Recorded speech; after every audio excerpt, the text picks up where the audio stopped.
நேயர்கள் அனைவருக்கும் வணக்கம். இன்னைக்கு நம்ம யாரை சந்திக்க வந்திருக்கோம் அப்படின்னு பாத்தீங்கன்னா, ஃபேஸ் ரீடிங் அப்படின்னு சொல்லக்கூடிய முக ஜோதிடம் மூலமா நம்மளுடைய கடந்த காலம், நிகழ்காலம், வரப்போறக்கூடிய எதிர்காலம் வரைக்கும் துல்லியமா கணித்து சொல்லக்கூடிய ஃபேஸ் ரீடர், முகச்சித்தர் டாக்டர் கவி முரளிகிருஷ்ணன் சுவாமிகள். நமஸ்காரம் சுவாமிஜி. நமஸ்காரம். நீங்க கவியின் அசரீரி டிவியில அப்புறம் யூடியூப் சேனல்லாம் நீங்க நிறைய மெசேஜஸ் சொல்லியிருந்தீங்க. அதில் எனக்கு ஒரே ஒரு கேள்வி, அது என்னென்னா, நம்ம மக்கள் வந்து எதிர்காலத்தை பற்றி ரொம்ப யோசித்து ஒரு சில பேர் பயப்படுவாங்க, ரொம்ப நிறைய பேர் பயப்படுவாங்க, ஒரு சில பேர் எதிர்காலத்தை நினச்சி சந்தோஷப்படுவாங்க. ஸோ அந்த எதிர்காலத்தை பற்றி கொஞ்சம் சொல்லுங்களேன். வணக்கங்கள், வாழ்த்துக்கள். குரு வாழ்க, குவலயம் வாழ்க, பயிர் வாழ்க, பல்லுயிர் வாழ்க வாழ்க. ஓம் காளி ஜெய காளி ஜெய ஜெய காளி. ஓம் காளி ஜெய காளி ஸ்ரீ தட்சிண காளி. எதிர்காலம் அப்படின்னா நம்ம இனிமேல் வாழக்கூடிய காலங்கள் மீதி இருக்குதுன்னா, நம்ம பிறந்துட்டோம், இது வரைக்கும் வாழ்ந்திருக்கிறோம், இந்த சந்திப்பு வரைக்கும் நம்ம வாழ்ந்திருக்கிறோம். அடுத்த நிமிடமோ அடுத்த நொடியோ வாழ்க்கைன்றது நமக்கு ஒரு புதிதாக இருக்கும், மர்மமாக இருக்கும். இந்த விடை தெரிஞ்சோ இந்த உலகத்தில் யாரும். எப்படிப்பட்ட மகான்கள், ஞானிகள், ரிஷிகள், முனிவர்கள், தபசிகள், இப்படி யாராக இருந்தாலும் எதிர்காலத்தில் விடை தெரிஞ்சவங்க கிடையாது. ஆனால் நீங்கள் கேட்ட எதிர்காலம் புதிராக இருக்குது, கஷ்டமாக இருக்குது, உங்களுக்காக கேட்குறேன் அப்படின்றப்போ நேயர்களுக்காக நீங்கள் கேட்குறீங்கன்னா, ஸோ அவங்களுக்கு நமக்கு தெரிஞ்ச விஷயத்தை நம்ம சொல்லுவோம். அப்படி சொல்லும்போது ஒரு ஞானினோ ஒரு மகானோ அப்படி அல்ல, ஒரு சராசரி மனிதன், ஒரு தந்தையாய், ஒரு சகோதரனாய், ஒரு நண்பனாய், இப்படி எந்த உறவாக இருந்தால் அந்த வகையில் நம்மளால் முடிஞ்சது சொல்ல முடியும். எதிர்காலம்ன்றதுன்னா ஏதோ ஒரு மலை மாதிரி நம்ம நினைக்கிறோம். இன்னும் 20 வருஷம் இருக்குது, இன்னும் 40 வருஷம் இருக்குது, எப்போ எனக்கு மரணம் வரும் தெரியல, அது வரைக்கும் வாழணுமே. இப்போ தான் எல்கேஜி முடிச்சிருக்கானே, இப்போ தான் ஹைஸ்கூல் முடிச்சிருக்கானே, இப்போ தான் காலேஜை முடிச்சிருக்கானே, இப்போ தான் வேலைக்கு போயிருக்காங்க, இப்போ தானே கல்யாணம் பண்ணியிருக்கிறோம், இப்போ தானே பிள்ளையை பெற்றிருக்கிறோம். அப்போது எவ்வளோ விஷயங்கள் தாண்டி தாண்டி தாண்டி தாண்டி வர வர இன்னும் எதிர்காலம் நீண்டு கொண்டே இருக்கிறதா நினைக்கிறோம். எதிர்காலம் நீண்டு கொண்டே இருப்பதா நினைப்பதால் தான் பயம். ஆனால் எதிர்காலம் என்றது பூஜ்ஜியத்திலிருந்தால் ஆரம்பிக்கிறோம். அதுதான் நம்ம புதுசாக நம்ம பார்க்கணும். இவ்வளோ கடந்து வந்திருக்கிறோம், என்ன என்ன என்ன என்ன என்னன்ற கேள்வி இருந்துக்கிட்டே இருக்கு. ஒரு தம்பதிக்கு கல்யாணம் ஆகிருக்கு, இப்போதான்ப்பா கல்யாணம் ஆச்சு, இப்போதான் கல்யாணம் ஆகிருக்கு, இப்போதான் அவங்க புது தம்பதிகளாக இருக்காங்க, இப்போதான் கருவுற்று இருக்கிறார், மகளோ மருமகளோ, அவள் 10 மாதம் கிடக்கணும், அந்த பிரசவம் நல்லா நடக்கணும், அது ஆணா பெண்ணா, அழகாக இருக்கணும், அறிவாக இருக்கணும், வாழ்க்கை ஆரம்பிக்குது. இப்போ தான் கல்யாணம் ஆச்சுன்னா நான் 10 மாதம் கடந்து தாயாகிவிட்டோம், தந்தையாகிவிட்டோம். ஆனால் பள்ளிக்கூடம் போகிறவளுக்கு வளரணுமே. இப்போதான் குழந்தையாக இருக்கிறார், அவன் எழுந்து அவன் நடந்தால் தான் நமக்கு பள்ளிக்கூடத்தானது முடியும். இப்போ அது ஒரு எதிர்காலம். பள்ளிக்கூடம் சேர்த்தாச்சு, இப்போதான் 1ஆம் கிளாஸ் படிக்கிறான், சரி. ஆனால் காலேஜுக்கு போகணுமே, அதிலையும் போராட்டங்கள், பயிற்சிகள் எல்லாமே தேவைப்படுது. ஒரு ஆசிரியர், நம்ம குடும்பத்தில் தாய் தந்தையோட அறிவுரைகள், இவ்வளவும் சேர்ந்து ஒரு பேசஞ்சர் ஒரு முடித்து ஒரு காலேஜை முடிக்கிறோம். இப்போ தான் காலேஜ் முடிச்சிருக்காப்பா பையன், வேலைக்கு போகணும்,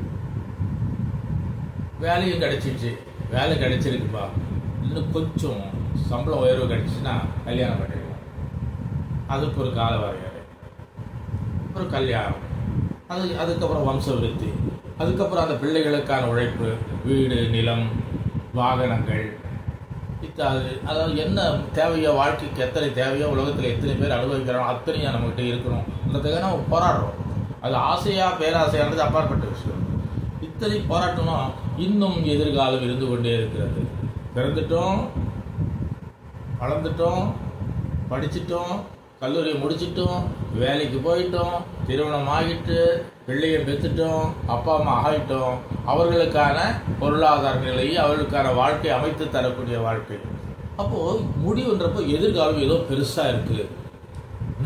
வாழ்க்கை எப்போ நான் முடிக்குன்னு தெரியலப்பா, இன்னும் நிறைய மலை மாதிரி வேலை இருக்குது, பிள்ளைங்களை படிக்க வைக்கணும், காலேஜுக்கு அனுப்பணும், அதுக்கப்புறம் அவங்களுக்கு கல்யாணம் பண்ணணும், அவங்க பேர குழந்தைங்களை பார்க்கணும். ஒரு பேர குழந்தை பார்த்தா போதும்பா, ஒரு பேர பேச்சை பார்த்துட்டு நாங்கள் இறந்துருவேன். நிறைய விஷயங்கள் நம்ம பார்த்துக்கிட்டே இருக்கோம். அப்போ எதிர்காலம் எப்போ தான் எண்டுன்னா, எதிர்காலம் இந்த நொடியே தான் முற்றுப்பெறும் அப்படின்ற நம்பிக்கை தான் உண்மையான தத்துவம். அப்படின்ற நம்பிக்கை தான் நம்ம ஆண்டோர்கள், சான்றோர்கள், முனிவர்கள், ஞானிகள்லாம் கண்டுபிடிச்சதுன்னா எதிர்காலம் ஒன்று கிடையாது. அது எந்த நிமிடத்திலும் எந்த நொடியிலும் அது எதிர்காலம் முடிவரும். எதிர்காலம் எப்படி முடிவரும்? எனக்கு வயசாகி எனக்கு உடல் நலம் இல்லாத போய் என்னால் எழுந்து நடக்க நரை பிணி மூப்பு எல்லாம் சொல்லுவாங்க இல்லையா, இதெல்லாம் வந்ததுக்கப்புறம் முதல்ல முடி நரைச்சிடும், அப்புறம் கண் பார்வை தடைப்படும், அப்புறம் நோய் வரும், அதுக்கப்புறம் சாக்காடு அப்படின்னு சொல்லுவாங்க, முழு இறப்புன்னு. இதெல்லாம் இருந்து தான் நடக்கிறோன்றது அது 10% தான் அந்த மாதிரி. ஆனால் இறப்பு என்பது ஒரு நொடியில் நிகழக்கூடியது. சாப்பிட்டு நகர்ந்து தண்ணி சாப்பிட்டு விக்கல் வந்து உயிர் போனோம்னு பார்த்துருக்கோம். தரையில் நடக்கும்போது தட்டி கீழே விழுந்து அப்படியே போயிட்டா இருப்பா அப்படின்னு நம்மள பார்த்துருக்கோம். மிகப்பெரிய வாகனங்கள்ல மோதி குத்துயிராகி மறுபடியும் மீண்டும் பிழைச்சவங்களை பார்க்குறோம். ஆனால் ஒரே விபத்தில் 80 பேர் இறந்துட்டாங்க, 50 பேர் இறந்துட்டாங்க, 100 பேர் இறந்துட்டாங்கன்றதை நம்ம பார்க்கணும். விபத்து ஒன்று, மரணங்களுக்கு பல. இங்கு விபத்துகள் நடக்குது, அந்த விவரத்தை தாண்டி வரும். அப்போது அந்த வாழ்க்கை எதிர்காலம் என்றது எவ்வளோ நீளம்ன்றது யாரால் சொல்ல முடியும்? அதனால தான் வாசகர்கள், நேயர்கள், தட்சிணகாளி பக்தர்கள் நீங்கள் எதிர்காலத்தை கொண்டு பயப்படாதீங்க. எதிர்காலம் ஒன்று இருக்கு, அது நீளம். ஆனால் நீண்டு கொண்டு இருக்கிறதுன்னு சொல்றப்ப அதில் மட்டும் ஒரு சின்ன கரெக்ஷன் சொல்றது பாருங்க. எதிர்காலம் நீண்டு கொண்டு அல்ல, கரைந்து கொண்டு இருக்கிறது. எதிர்காலம் என்பது கரைஞ்சி நிற்கு. அது ஒரு பெரிய இமயமலை மாதிரி நமக்கு தெரியுது. இல்லை, அது கரைஞ்சி கரைஞ்சி கரைஞ்சி கரைஞ்சி கரைஞ்சி அது ஒரு நகரும் காலம். எதிர்காலம் அதுக்கு பேர் நகரும் காலம். நகர்ந்து கொண்டே இருக்கிறது. உதாரணத்துக்கு ஒரு மனிதன் 80 வயது வரைக்கும் வாழ்றான்றது ஒரு முடிவு எடுத்தால் அது உண்மையானால், அது சத்தியம் என்றால், அந்த 80 என்பது ஒவ்வொரு நாளும், ஒவ்வொரு நொடியும், ஒவ்வொரு மணி துளியும் கரைந்து கொண்டே இருக்கிறது. 80 என்பது முழுமை கிடையாது. 80 என்பது நீ உறுதிப்படுத்திட்ட, ஜோசிகார் சொல்லிட்டார், எனக்கும் தெரியும், எனக்கு கடவுள் கனவுகளுக்கு சொல்லிட்டார், எனக்கு 80 வயசு. ஆனால் அந்த 80 என்பது எப்போ நான் சொல்லும் நேரத்தில் அப்போ நொடி கரைஞ்சிட்டே இருக்கு. உதாரணம் சொன்னால், உடம்பு சரியில்லை டாக்டர்கிட்ட போகிறாருன்னா அந்த டாக்டர் இவர் ஒரு 30 நாள் உயிரோடு இருப்பார். அது வரைக்கும் பார்த்துக்கங்க. எல்லா சிகிச்சையும் கொடுத்துட்டோம், எல்லா மருந்தும் கொடுத்துட்டோம். இனி அவருக்கு தேவையானது நீங்கள் வீட்டை வச்சு செய்யுங்க. ஒரு 30 நாள். அவர் சொன்ன நாள் 30 நாள். அது அந்த ஆஸ்பத்திரியிலேருந்து வீட்டுக்கு வந்துட்டா 29 நாள். ஒரு நாள் குறைஞ்சிருச்சு. இப்போ 30 நாள் சொல்லிகிட்டே இருக்கிறது இல்லை.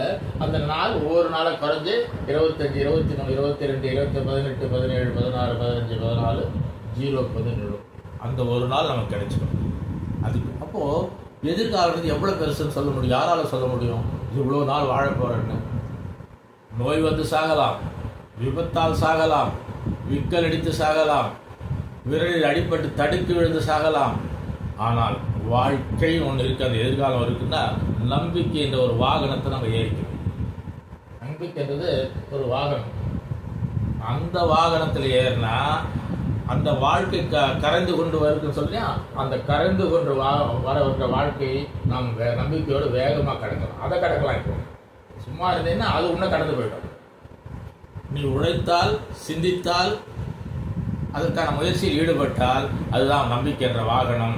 அந்த மறுநாள் என்ற வாகனம், இன்னும் இத்தனை நாள் இருக்க போகிற நம்பிக்கை என்ற வாகனத்தில் ஏறிட்டோம்னா அந்த காலத்தை அது 40 மைல் ஸ்பீடில் வந்தால் நம்ம இந்த வாகனத்தில் 100 மைல் ஸ்பீடில் தான் அதை கடந்து போய் நம்ம வெற்றி அடையலாம். அப்போ எதுக்குன்னா சுறுசுறுப்பாக இருக்கணும், ஏதாவது ஒன்று செஞ்சுக்கிட்டே இருக்கணும். ஏதாவது ஒன்று செய்யணுன்றத கண்டதை செய்யறதில்லை, நல்லதை செய்யணும். நல்லதை சிந்தித்து, நல்லதை பேசி, நல்லதை செய்து, நல்லதை விளைவித்து, நல்லதை பகிர்ந்து, இவ்வளோ விஷயம் இருக்குது அந்த வேகத்தில். அந்த நம்பிக்கை அந்த வேகத்தில் இவ்வளோ விஷயம் இருக்கும். நான் படிச்சுட்டு என்ன பண்ணுவேன்னா, நான் படிச்சுட்டு சம்பளம் வாங்குவேன், நல்லா சம்பாதிப்பேன், முடிஞ்சு போச்சேன்னா இல்லை, என்னையும் காப்பாற்றி கொண்டு, என்னை நம்பி வந்தவளையும் காப்பாற்றி கொண்டு, என்னை பெற்ற தாய் தந்தைகள் இருக்கும் வரை அவர்களை காப்பாற்றி, என் பிறந்த உடன் பிறந்த சகோதர சகோதரர்களையும் அரவணைத்து, உற்றார் உறவுகளையும் மதித்து, இவ்வளோ விஷயம் இருக்கு. ஒரே வண்டியில் நேரம் ஓட்ட முடியாது. அந்த வண்டியில் இத்தனை பேர்கள் இருக்காங்க. ஒரு நண்பனுக்கு கஷ்டம் நம்ம தானே உதவி ஆகணும்.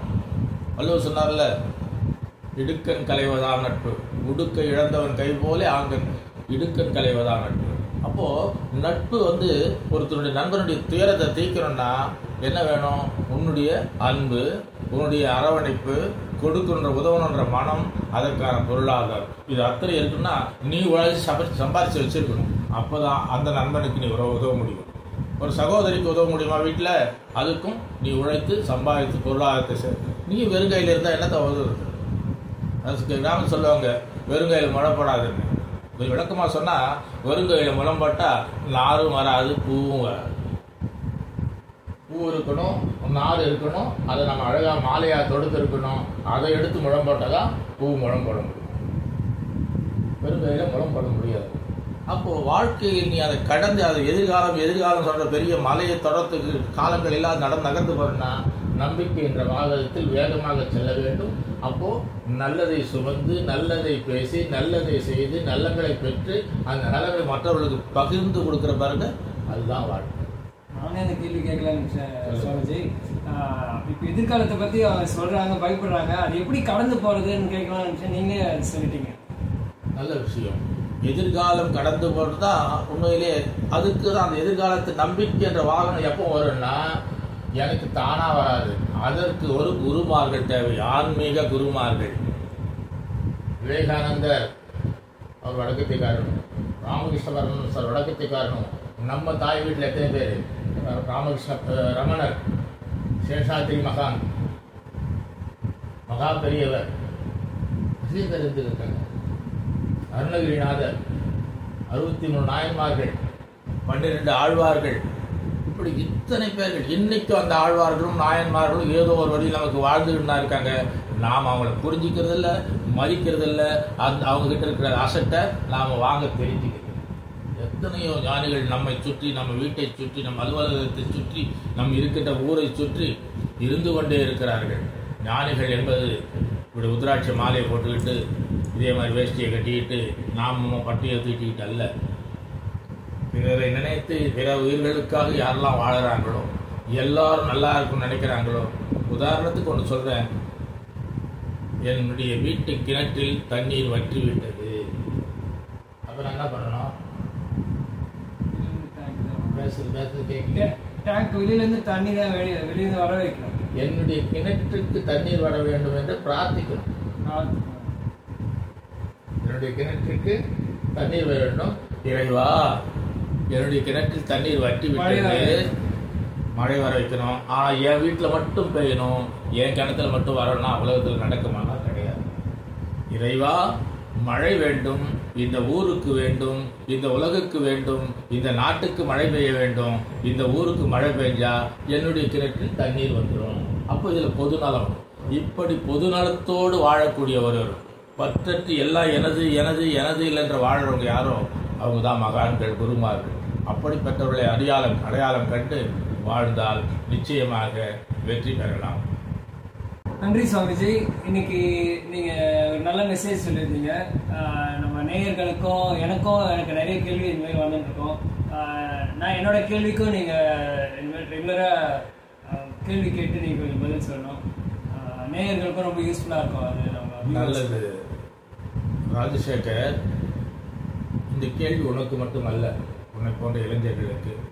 நீயும் காசி ராமேஸ்வரம்லாம் சுற்றி ஒரு வெளி உலக அனுபவத்தை எடுத்து வந்திருக்கிற, அந்த அனுபவத்தில் இடர்பாடுகளை நம்ம பகிர்ந்துக்கிறதால உன்னை போன்ற, உன்னை விட சிறியவர்களுக்கும் உன்னை விட பெரியவர்களுக்கும் இது உதவியாக இருக்கும். நம்ம நல்லதை நினைப்போம், நல்லதை பேசுவோம், நல்ல வெளிப்பாடை கொண்டு வருவோம், நலங்கள் விளையட்டும், அனைவரும் நலமாக இருக்கு. எல்லாம் வல்ல என் தாசி தட்சிணகாரியை வணங்கி வேண்டுகிறோம். ஆசை. லைக் பண்ணுங்க, ஷேர் பண்ணுங்க, கமெண்ட் பண்ணுங்க, சப்ஸ்கிரைப் பண்ண மறந்துடாதீங்க. அது மட்டும் இல்லாமல் எங்களோட செய்திகள் உங்களை உடனுக்குடன் வந்து அடைய நீங்கள் செய்ய வேண்டியது ஒன்றே ஒன்று தான், பெல் பட்டனை கிளிக் பண்ண மறந்துடாதீங்க.